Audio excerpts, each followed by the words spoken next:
spoilers because, I said so.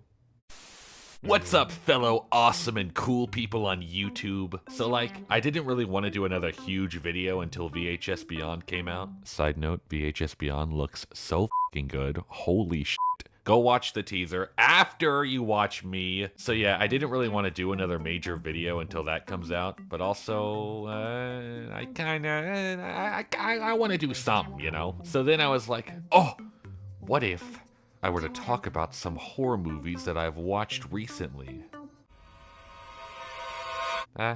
Sure, yeah, I can do that. Why not? Okay, well after that 10 out of 10 intro, let's get started. Okay, no, stop. You're tunneling me. The Tunnel. It was okay, I guess. So, I was bored one night and decided to put this on after seeing it being recommended to me. Also, it was on Shudder, so I didn't have to rent it, so freaking W. Basically, The Tunnel is a 2011 found footage horror movie about these 4 people who go down into this big-ass tunnel to film like a documentary or something, but they soon end up being hunted by some kind of vampire monster rake thing. So, what did I, the Great Crusader, with 3 R's, think of this great cinematic experience? To be honest, I thought it was kind of mid. First of all, like most movies of this genre, it has a pretty slow beginning. It feels like half the movie is already over before they even try to head into the tunnel. Also, the characters were pretty whatever. Tangles had pretty much no personality. Steve was just kinda the cameraman for the most part. Natasha kinda sucked, I'm not gonna lie. Not only was she the sole reason for all of them being in danger by manipulating her coworkers to follow her down there, but she also was pretty frustrating to watch when shit finally started to hit the fan.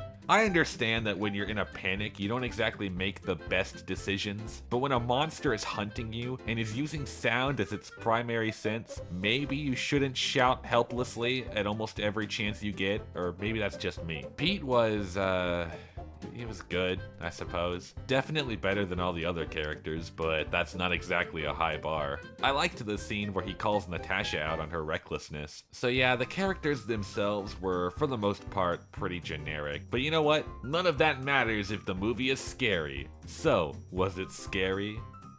A little bit. Kind of. It had a few creepy scenes here and there, I guess. Like the part where they're watching the monster feast on a victim, and then it looks right at the camera. That was kind of cool. Like, guys, shouldn't you be running? The set itself was pretty cool. Definitely felt like they were in an underground murder tunnel, so that's good. One thing this movie really struggles with, however, is tension. The monster is very inconsistent when it comes to how well it can find the characters, leading to the actual high-octane scenes ending very quickly and abruptly at times. But I think the weakest part of this movie by far is how it utilizes its film format. For those of you who haven't seen it, this movie is found footage, but it also has elements of a mockumentary format, constantly cutting from the conflict to one of the characters being interviewed about what was going through their head as the events took place. And I gotta be honest, I a little bit didn't like it very much.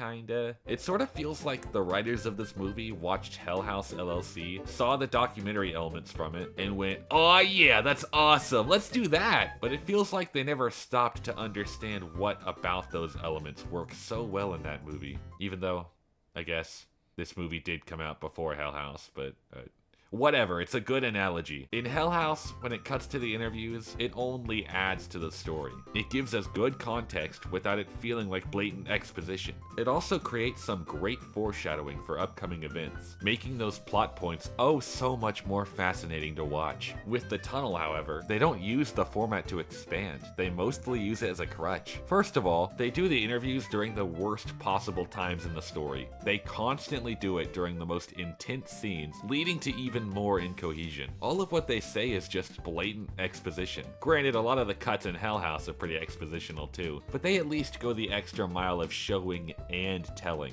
When Hell House tells us that the group has known each other for a while and are great friends, we see key scenes with the characters interacting with each other that fit in with the newly added context. When Tangles is killed in the tunnel, all of a sudden we get an interview from Steve stating that he loved Steve like a brother and that their relationship was special, something we didn't really get the idea of in any point in the movie. Like, for God's sake, give them a handshake or something, I don't know. For all I know, these two have known each other for like 2 months, and whenever it wasn't new information, it was something so obvious that there was literally no point in even discussing it. Hell, I think the only reason I like the scene of Pete confronting Natasha is because it's the only dramatic scene not interrupted with a pointless interview. Not only were the interview scenes mostly pointless, but they destroyed any investment I had left in the plot, because it basically completely revealed who was and wasn't gonna make it out alive. So like, what do I even need to watch the movie for at that point? If it's not for the characters, and it's not so I can see who lives and dies, what are we even doing here? What am I here for? Like, 2 mildly creepy scenes? I need more than that. At one point, I thought they were actually gonna catch me off guard by having a character that wasn't interviewed live. Maybe one of the last scenes could have ended with a small interview of him while he's in like a hospital bed or something. That would have been a cool subversion of the expectations that you presented us with. But no, he just dies at the last possible second. Cool. Ultimately, the tunnel glimmers here and there with a few well-done scares, but it sadly fails at actually making those scares effective, with its overuse of telling and underuse of showing. If you're looking for a fun, found footage horror to eat popcorn to, it won't fail you. But after some of the absolute bangers I've watched, I personally just yearn for a little more substance. 5 out of 10. Hey, this is Phil from the Small Wiener Club. Sorry to get back to you so late. I just finished reviewing your application and information you sent in, but I am sorry to say that I don't think I can allow you to join our group. From what I'm looking at, your wiener is massive. I mean, the sheer girth and juiciness alone is ridiculous. I turned them into my Wife. in my head and killed them. Late night with the devil fans when early morning with the Jesus fans show up.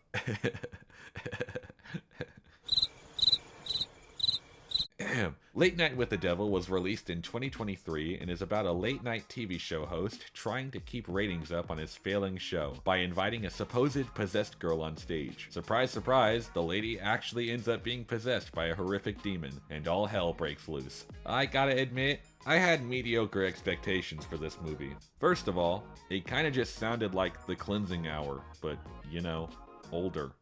And with Polka Dot Man. Plus, that whole AI fiasco definitely didn't do it any favors. I would go into more detail about that, but I kinda just want to focus on the plot for the purpose of this video. Also, I'm lazy, but after watching this movie, I gotta be honest, I didn't think it was too bad. Firstly, the plot doesn't really go where you think it's going to. Most of the actual time is really spent on making you wonder if the supernatural things you're seeing are even, well, supernatural. I think it does a good job making you question if what you saw is really what happened, even if the final reveal is bound to seem pretty obvious to most viewers. Of course the lady is actually possessed, like da-doy. One thing this movie absolutely nails, however, is aesthetic. This genuinely felt like it was a movie released in the time it took place in. Well, mostly. But still, it deserves props. David Dastmalchian? Malkian? David does a very good job as Jack Delroy, as well as Ian Bliss as the annoying skeptic. Ingrid Torelli was also very good as Lily. Man, what is with the crazy horror movie ladies all being named Lily? The gore in this movie is so sudden. I loved how much it caught me off guard. God, dude, what did Gus do to deserve that, man? Bro got the whole owl treatment. So yeah, this movie's got a lot going for it, but it's definitely not perfect or anything. For example, this movie kind of frames itself as a sort of found footage movie, but then it does this weird thing where in between the TV scenes, we see Jack doing stuff, and it's supposedly from the point of view of some random guy following him with a camera, but they don't really do anything with that. It's just normal movie shots, but they tell us that someone is filming them, but then it's just completely dropped during the climax. So, why? Honestly, as a guy who is a huge fan of found footage horror movies, I don't really think this needed to be found footage. You don't have to go all the way with this concept if you don't want to. But if you do, you need to commit. Don't do this halfway bullshit. It never works out. Trust me, I know. But besides that, I quite enjoyed this movie. So, to conclude, Late Night with the Devil is a fun ride, vibrant with demonic terror and a distinct identity. And while it does take a few too many missteps for my liking, it is still quite a very enjoyable experience. 7 out of 10. Quick dishonorable mention. Quick dishonorable mention. I watched Gorgeous Vortex. I didn't like it. I might make a video about it in the future, so stay tuned for that, I guess. End of quick dishonorable mention. End of...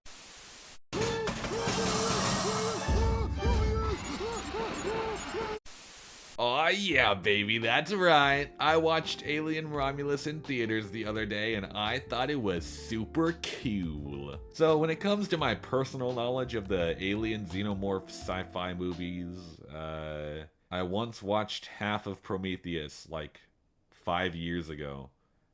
And it was the second half, so I didn't really know what was happening. Anyway, it doesn't matter. I'm relieved to report that you don't really need to watch any of the other Alien movies in order to follow this one. It is its own thing, and I like that. The claustrophobic setting is very well done, and the plot is very effective at making it feel like the characters might not escape. Plus, the actors do a great job of selling the utter terror of the situation they're in. The xenomorphs and facehuggers feel very spooky and mean and had plenty of great scenes. I also really enjoyed the relationship between Rain and her android brother. It was very sweet at times. I liked that one pregnant lady too. She didn't really have much character to her, seeing as I forgot her name, but she was at least, you know, she was nice, I guess. I don't know. Maybe I'm just sympathetic to her because so much up shit happens to her throughout this entire movie, and she deserved none of it. The worst thing she does in this entire movie is just have sex with someone at one point. And that was before the movie even started. And yet she watches someone die right in front of her, gets horrifically injured, and all other sorts of messed up stuff that I'm not even gonna reveal. Kinda because I think you guys should go watch it, but mostly because it's icky and gross and I don't want to talk about it. The android guy from the first movie was pretty cool, I guess. A nice obstacle to overcome. I don't know why he had to be played by a CGI version of the original actor, who is now dead, but whatever, I guess. No one's ever really gone and all that. All the rest of the characters, however, were either extremely bland or just straight up annoying. Especially Bjorn, who I honestly found pretty frustrating to watch. The actors portraying them did their best making them feel like people, but to me, honestly, I just saw 3 blood bags for the aliens to squish. But they're really only prominent in like the first half of the movie, so it's not a problem that overstays its welcome too much. And holy shit, what a climax this movie has. For a second, you think this movie is finally over, just for it to completely flip the table on you. And let me just say, if you haven't seen the big bad from this movie's final act yet, all I'm gonna tell you is that it looks f***ing creepy as hell. Again, it genuinely felt like all of the characters were gonna die here. Like, that's how intense things got. So to summarize, Alien Romulus is a tense, thrilling, and utterly terrifying movie. While not every character is exactly a shining star, it more than makes up for its inconsistent cast with fantastic action, a great story, and a marvelous sense of danger. 8 out of 10.